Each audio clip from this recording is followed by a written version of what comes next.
ગુરુ મંત્ર લઈએ.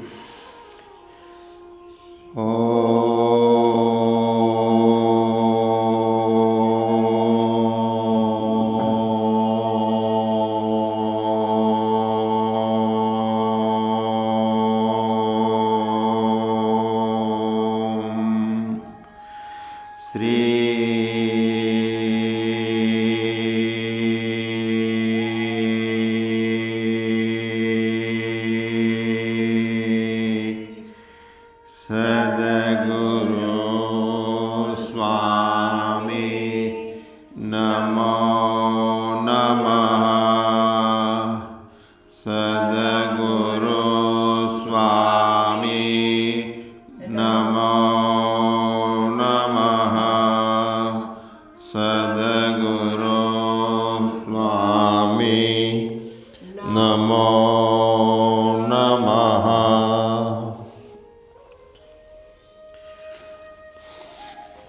સિદ્ધિ કમર, કરોડરજ્જુ સિદ્ધિ, ગ્રીવા મધ્યમાં એકાગ્ર થઈ મનને બહારના વિષયોથી બંધ કરી અને હુંની ખોજ માટે ધ્યાન ચાલુ કરીએ.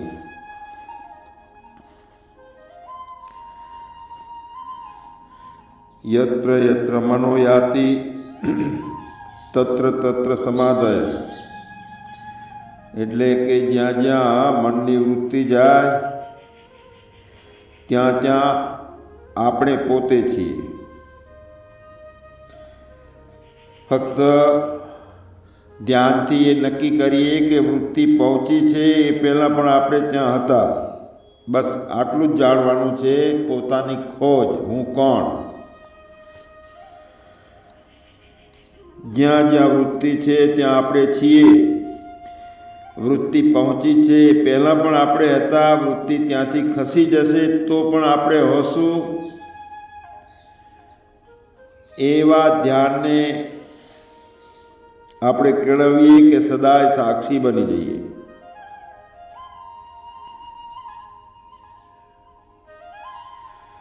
જ્યાં વૃત્તિ નથી ત્યાં પણ આપણે છીએ. બસ વૃત્તિ છીએ, વૃત્તિ છે તો જ આપણે છીએ એવું નથી. વૃત્તિ નથી ત્યાં પણ આપણે છીએ. બસ આટલો ખ્યાલ આવી જાય અને કાયમ માટે સ્થિરતા પોતાનામાં કરી લઈએ તો એ મહાધ્યાન બની જાય.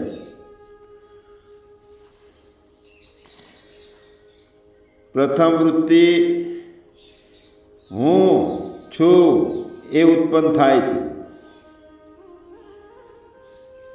જ્યારે વૃત્તિ નથી કે પછી વૃત્તિ થઈ અને લય પામી જાય ત્યારે પણ આપણે છીએ. જાગૃતિની પણ એક વૃત્તિ છે ત્યારે પણ આપણે છીએ. જ્યારે વૃત્તિ ઊંઘી જાય છે ત્યારે આપણે સુષુપ્તિ છે ત્યારે પણ આપણે છીએ.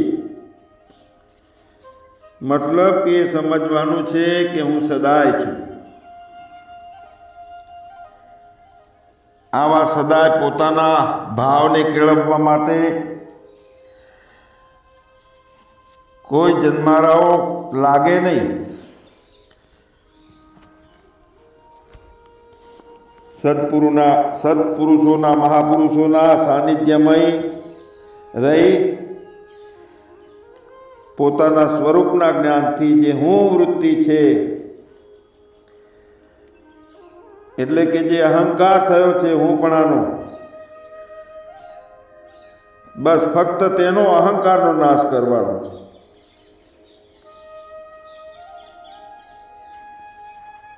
બહુ સજગતાથી એક એક શબ્દને આપણે પોતાના જીવનમાં જોઈએ અને ગોઠવીએ.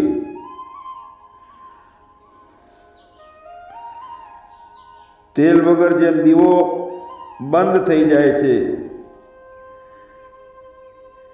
એમ આ અજ્ઞાનનો દીવો જે છે કાયમ ચાલે છે. સતત હું છું, હું ફલાણું નામ છું, રૂપ છું, ગુણ છું, આ જગત છે, એ અજ્ઞાન નામનો દીવો જો બંધ થઈ જાય, એ અહંકારનો નાશ થઈ જાય તો જગતનું મિથ્યાપણું જણાય છે તરત.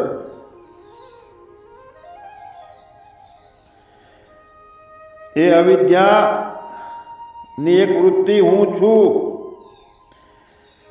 એવી સ્ફૂર્ણા, એનું મૂળ સ્વરૂપ જે છે તે એ અહંકારનો નાશ થતાં તરત જ આપણને ખ્યાલ આવી જાય છે કે હું છું પણ અજ્ઞાનવાળો હું નથી. આવું જ્ઞાન આપણને થઈ જાય છે.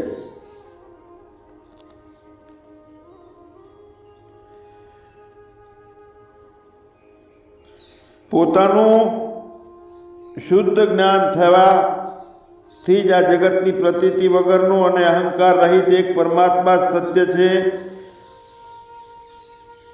એવું નિશ્ચિત થઈ જાય છે, એવો બોધ થઈ જાય છે. એક જ પરમાત્મા સત્ય છે, એ સિવાયનું બધું પ્રતીતિ માત્ર છે.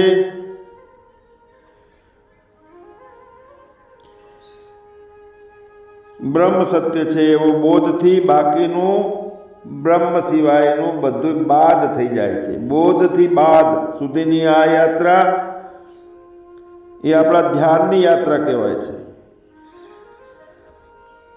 કૈવલ્ય ઉપનિષદમાં ન કર્મણા ન પ્રજયા ન ધનેન ત્યાગેન કે અમૃતત્વ માનસુ. ફક્ત ત્યાગથી જ અમૃતત્વ પ્રાપ્ત થાય છે, કર્મથી, ધનથી, સંપત્તિથી, સંતતિથી નહીં. તો ત્યાગ એટલે અહંકાર વગરનો એક જ પરમાત્મા સત્ય છે એવો બોધ થઈ જાય તો બાકી બધાનો ત્યાગ થઈ જાય છે, બધું ખરી પડે છે. હું અમુક છું, હું અમુક મારું છે એવા ભાવ ની ભવાટવી જે છે એવા ભાવનો જો નાશ થઈ જાય તો પછી ત્યાં બાકી કોણ? તો બ્રહ્મ રૂપે, આત્મ રૂપે હું પોતે શાંત, સચ્ચિત અને આનંદ સ્વરૂપ, શાંત સ્વરૂપ, આનંદ સ્વરૂપ, જ્ઞાન સ્વરૂપ, હું પોતે જ આત્મ સ્વરૂપે બાકી બચી જાઉં છું. પણ તત્વના જ્ઞાનથી અહંકારનો નાશ કરવામાં આવે, હું સચ્ચિદાનંદ છું એવા જ્ઞાનથી બધા ભાવો નો જો નાશ કરવામાં આવે,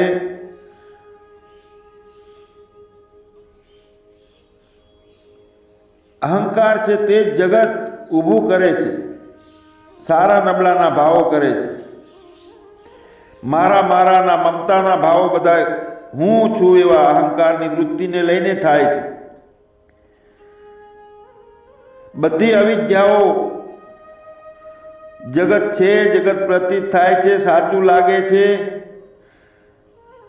સારું લાગે છે અથવા દુઃખમય લાગે છે, એ બધી અવિદ્યા એનું મૂળ છે અહંભાવ, હું છું.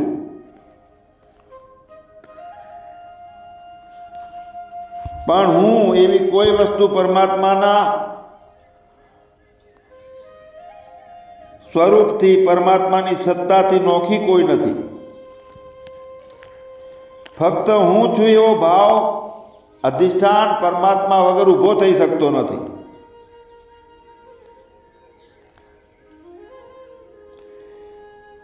અને આ બધાનો આધાર ચૈતન્ય રૂપ હું આત્મા સિવાય બીજું કોઈ નથી.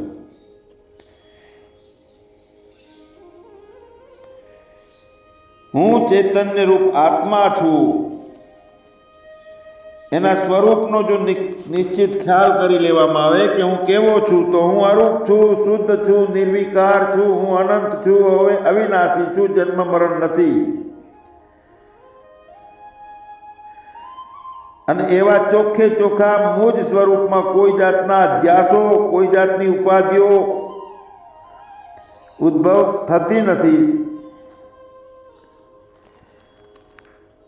શુદ્ધ હુંમાં કોઈ ભ્રાંતિ કે કોઈ ભ્રાંતિનું સાધન કરવાનું કે ભ્રાંતિનો આશ્રય લેવાનો કે ભ્રાંતિનું ફળ મેળવવાની કોઈ અવકાશ નથી. કેમ કે વાસ્તવમાં એ બીજું કાંઈ છે જ નહીં. અને જે હું છું એવી વૃત્તિથી જણાય છે ફક્ત અજ્ઞાનનો વિલાસ છે. અને એવું જ્ઞાન થતાં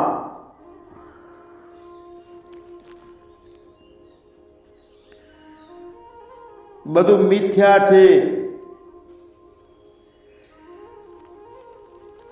એ ભાવ આપણને અનુભવવા મળે છે.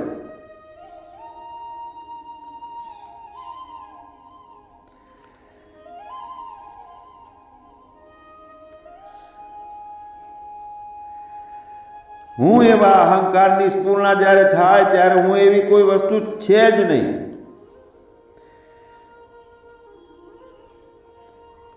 જ્યારે જ્યારે આપણે ચિત્તમાં જન્મ મરણના ભય લાવીએ,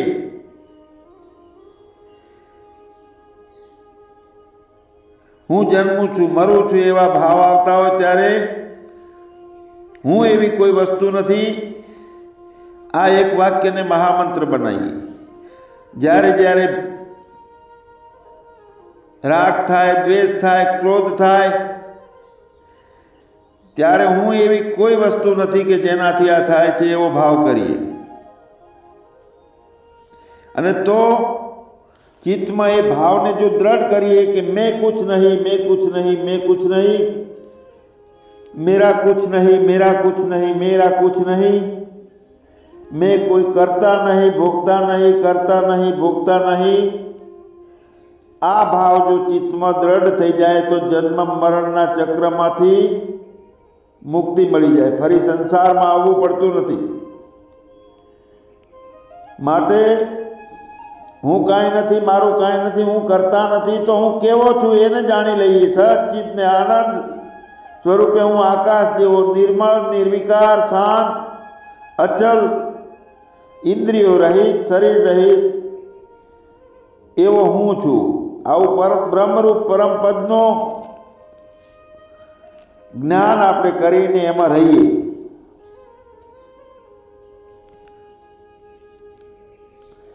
અને તો જ કામ, ક્રોધ, મદ, મોહ, લોભ, મત્સર આના ઉપર અંકુશ ઓટોમેટિક આવી જાય, મુક્તિ મળી જાય.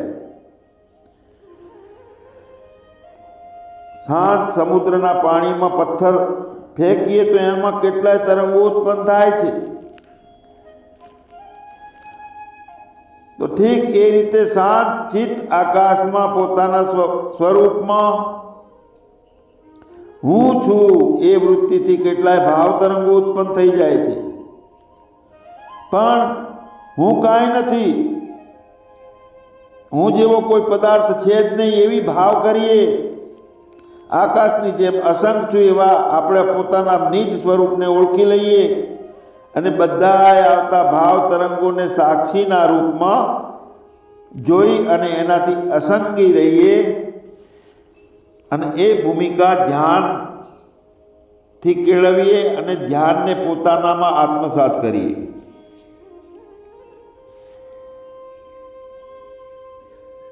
જેમ સોનાના બનેલા દાગીના સોનું જ છે, એમ હું જ ચૈતન્ય સ્વરૂપમાં આત્મામાં કલ્પાયેલું આ બધું જેટલું જેટલું દ્રશ્ય માત્ર છે કેવળ ભ્રાંતિ જ છે. અને આવો દ્રઢ ભાવ આપણો થાય તો બધા સંકલ્પો નો નાશ થઈ જાય છે. કોઈ સંકલ્પો ના કારણે જગત સત્ય દેખાવા લાગે છે ને તે બધું બંધ થઈ જાય છે.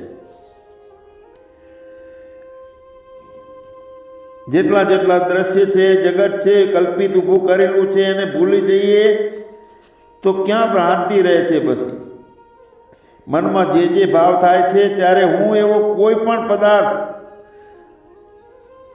મારા ચૈતન્ય આત્માથી જુદો નથી.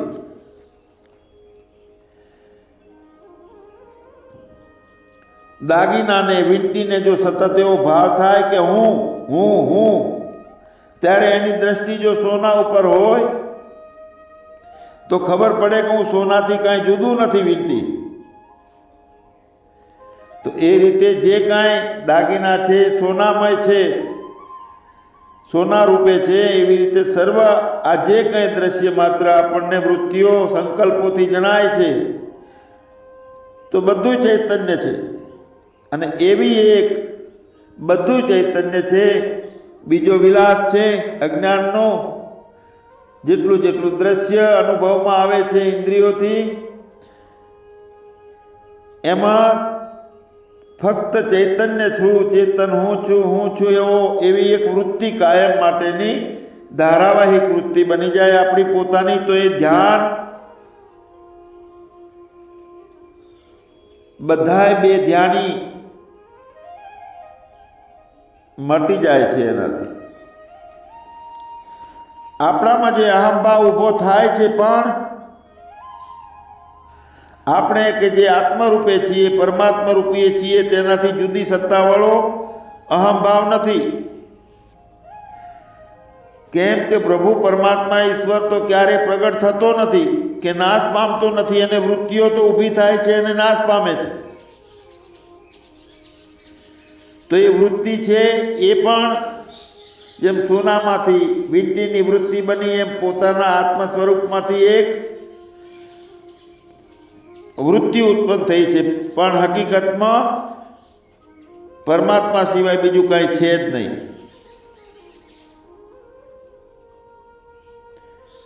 અને બીજું કાંઈ નથી તો જગતની વૃત્તિ ઉત્પત્તિ, જગતનો નાશ એ કેવી રીતે હોય?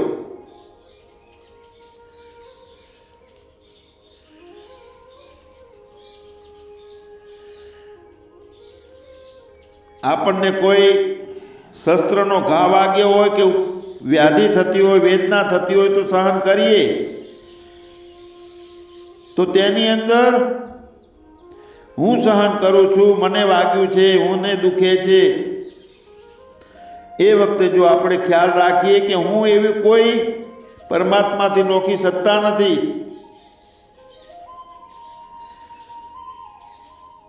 તો જે મનોકલ્પિત ભાવ થાય છે સહન કરવાનો દુઃખનો,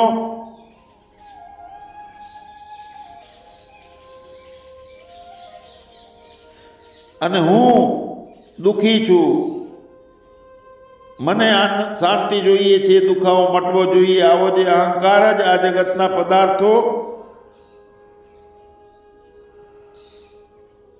પદાર્થોનો સમૂહ, એમાંથી આખું જગત અંકુરિત થઈ ગયું છે, તે મેં કુછ નહીં એવો ભાવ થતાં બધું જ જગત નષ્ટ નાબૂદ થઈ જાય છે, આપોઆપ નિર્મૂળ થઈ જાય જગત.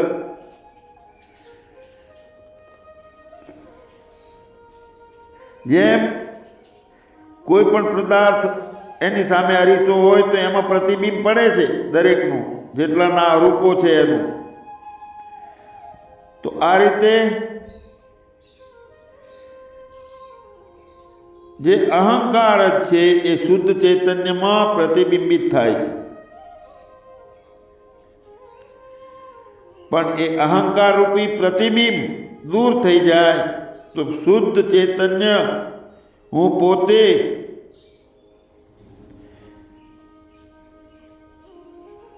બધાય દ્રશ્યોના આભાસથી વગર અનંત આકાશ રૂપે હું જ છું એવો ભાવ થઈ જાય છે, એવું જ્ઞાન થઈ જાય છે.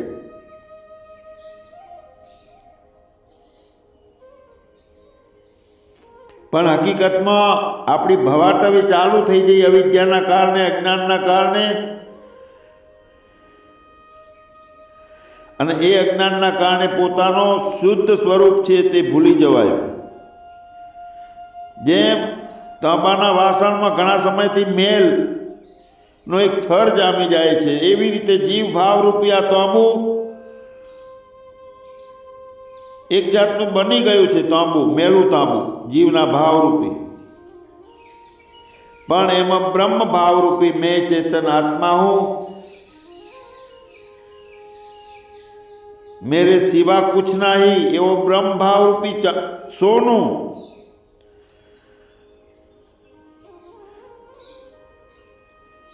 એનું જ્ઞાન થઈ જાય, જીવ ભાવરૂપી તાંબાનો મેલ હટી જાય, પણ શ્રવણ મનન નિધિધ્યાસન એક જાતનો અગ્નિ છે। જેમ અગ્નિમાં તપાઈએ સોનાને તાંબાને તો એનો મેલ ખરી પડે છે,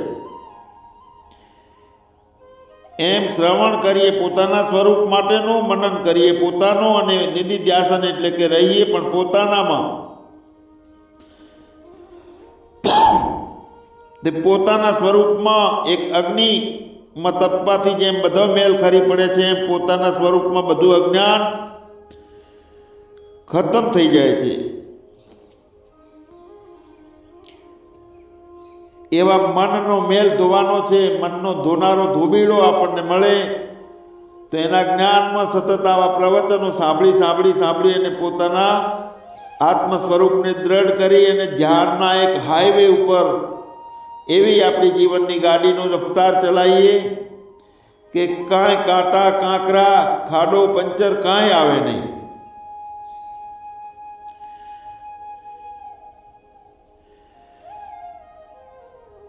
પોતાના નિધિ ધ્યાસનથી અહંકારનો પરમાત્મામાં લય થઈ જાય, પોતાના હુંપણાનો, અને એવું હુંપણું પરમાત્મામાં એક રસ થઈ જાય, એકરૂપ થઈ જાય।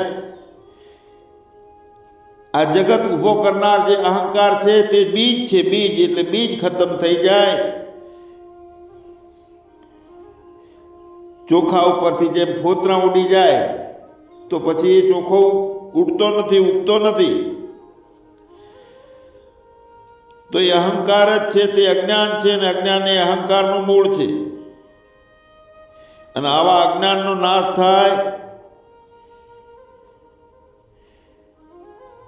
એ ધ્યાનથી આપણે પોતાના સ્વરૂપને દ્રઢ કરીએ। અહંકારના નાશથી આ જગત જેવું કાંઈ રહેતું નથી,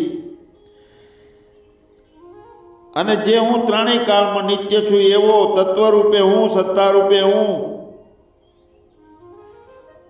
સદાય ને આનંદ રૂપે રહેનારો હું, એવો ચિદાત્મા રૂપે સર્વત્ર એક રસ રૂપે થઈને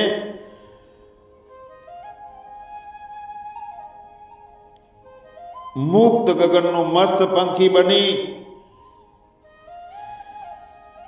બધા સ્વભાવોનો સંકોચ જેમ કાચબો પોતાના અંગોને પોતાનામાં લઈ લે, એમ બધી મલિનતાઓથી અહંકાર પોતે આત્મભાવમાં સંકોચાઈ જાય।